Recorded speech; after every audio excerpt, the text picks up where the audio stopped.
Samedi 6 octobre, le centre sportif de Soumoulins a accueilli la 55e Deli Cup de curling. 36 équipes ont participé à cette rencontre sportive. Alors, c'est un tournoi international à toutes les équipes de curling au monde en fait. D'ailleurs, nous avons cette année 2 équipes qui viennent d'Écosse, 2 équipes françaises et beaucoup d'équipes qui viennent d'autres clubs suisses. L'occasion pour les curleurs de partager leur passion pour ce sport à la fois convivial et tactique. Je crois que quand on commence le curling, on devient un peu accro, mais ça vient comme ça petit à petit. Mais c'est vraiment allier le sport, l'effort sportif avec la stratégie et l'effort un peu finalement tactique, mental. Ça, c'est intéressant. C'est un sport de convivialité et de fair play. Et ça, c'est quelque chose d'assez extraordinaire qui nous différencie par exemple du football ou du hockey sur glace. Dans la mesure, quand je parle de sport de fair play, ça veut dire par exemple que les équipes offrent le verre de l'amitié à l'équipe perdante systématiquement. Et ça, c'est une très bonne chose, le tutoiement est général, mais ce n'est pas seulement à Genève, c'est sur le plan international.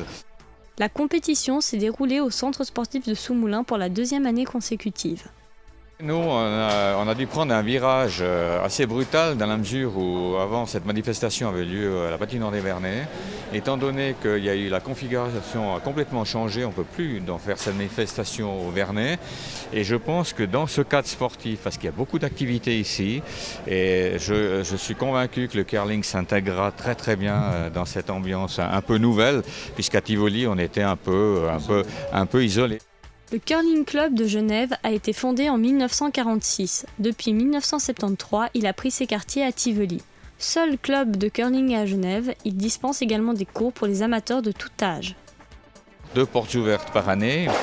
Et là, les gens peuvent venir, il y a des moniteurs à disposition. Et là, donc il y a d'abord naturellement un petit, l'accueil si vous voulez. Et ensuite, ces gens ont l'occasion d'aller sur la glace. Après ça, vous avez la phase de l'école de curling où les gens peuvent s'inscrire à l'école de curling. C'est 10 séances par exemple.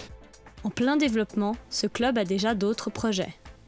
Naturellement qu'il y a nos tournois internes, on a des compétitions nationales qui viennent de Swiss Curling, ici à Genève. Donc ça implique pour la glace à Genève d'avoir une glace top niveau.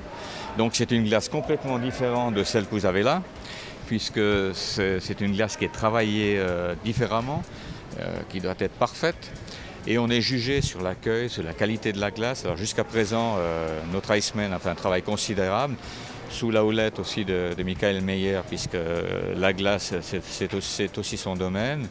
Et je crois qu'on est arrivé à avoir maintenant un très bon Iceman. Et on n'est pas loin d'être la 3e meilleure halle à Genève au niveau qualité de la glace. Et ça, c'est important. La preuve, c'est qu'on a des compétitions nationales de Swiss Curling. Donc c'est aussi quelque part une reconnaissance de la qualité du travail fait pendant la saison. Après 3 jours de tournoi, c'est finalement l'équipe écossaise Gourock Curling Club qui a remporté le trophée. Genève-Lancy a terminé à la 5e place.